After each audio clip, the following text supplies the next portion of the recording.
few moments later.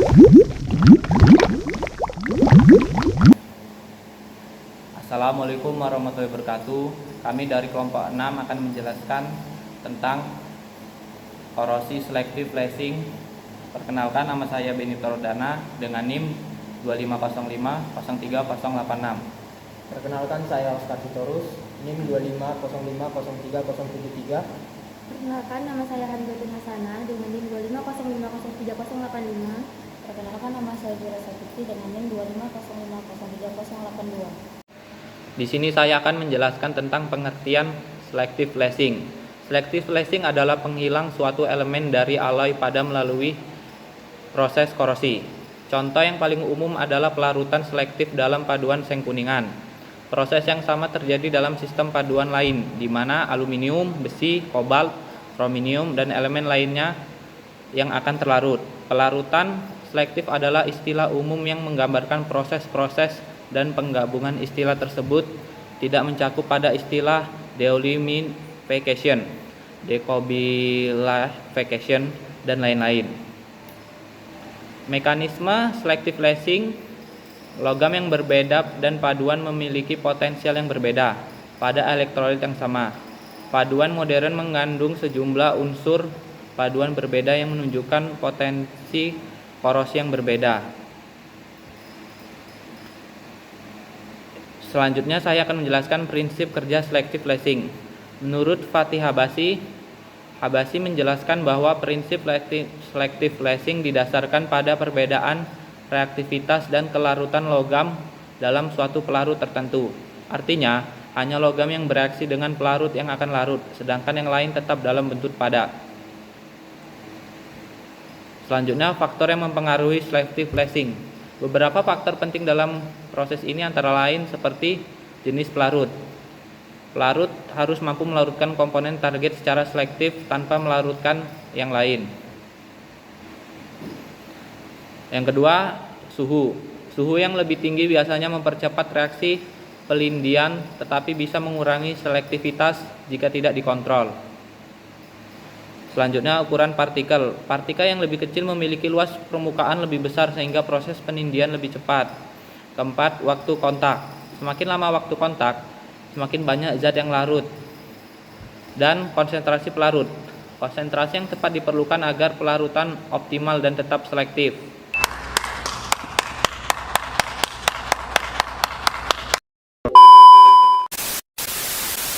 Di sini saya akan menjelaskan jenis-jenis dari selective latching. Yang pertama itu latching asam, yang kedua latching basah, yang ketiga itu latching dengan pelarut organik.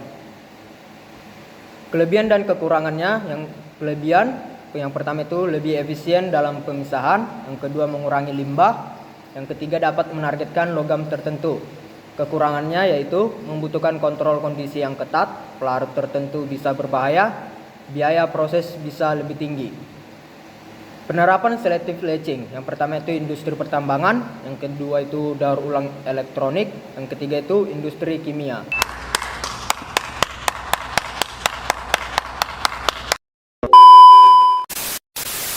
Selanjutnya, saya akan menjelaskan tentang metode pencegahan dan pengendalian selective latching. 1. Pemulihan material yang tepat. Gunakan paduan logam yang tahan terhadap selective latching. Contohnya, gunakan brass tahan designification dibandingkan kuningan biasa. Gunakan stainless steel atau logam murni jika kemungkinan. Prinsipnya mengurangi perbedaan reaktivitas antar unsur dalam paduan. 2. Modifikasi komposisi paduan. Menambahkan unsur tertentu untuk meningkatkan ketahanan. Contohnya penambahan arsenik atau AS, antimon atau SB, atau fosfor atau P pada kuningan untuk menghambat designification. Tujuannya menstabilkan struktur logam agar tidak mudah terlarut. 3. Pelapisan atau coating. Memberikan lapisan pelindung pada permukaan logam. Jenis pelapisan: A. Cat anti korosi, B. Pelapisan galvanis atau zinc coating, C. Pelapisan eksposi atau plastik. Fungsinya mencegah kontak langsung antara logam dan lingkungan korosif. 4. Pengendalian lingkungan. Mengontrol kondisi lingkungan agar tidak mempercepat korosi. Caranya, A. Mengurangi kadar oksigen, keasaman atau pH, atau ion agresif seperti Ci. B. Menghindari air dengan kandungan mineral tinggi atau air laut tanpa perlakuan.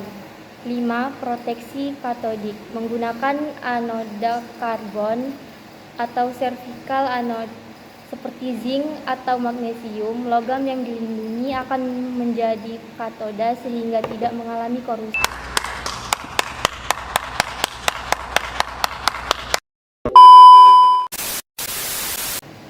Selanjutnya saya akan menjelaskan contoh selective flashing dalam kehidupan sehari-hari, yaitu 1. Karet pada logam campuran atau kuningan.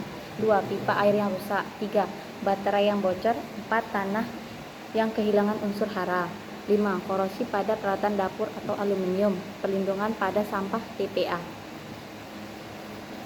Kesimpulannya adalah selective flashing merupakan salah satu bentuk korosi yang terjadi akibat pelarutan selektif salah satu unsur dalam suatu paduan sehingga meninggalkan struktur berpori yang lemah. Selective flashing sepertinya identifikasi pada kuningan menyebabkan penurunan kekuatan mekanik material karena unsur yang lebih aktif terlarut lebih dahulu.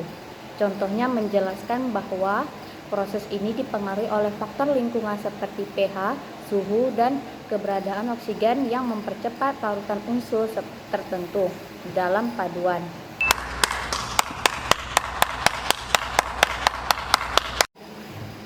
Sekian presentasi kelompok kami. Wassalamualaikum warahmatullahi wabarakatuh.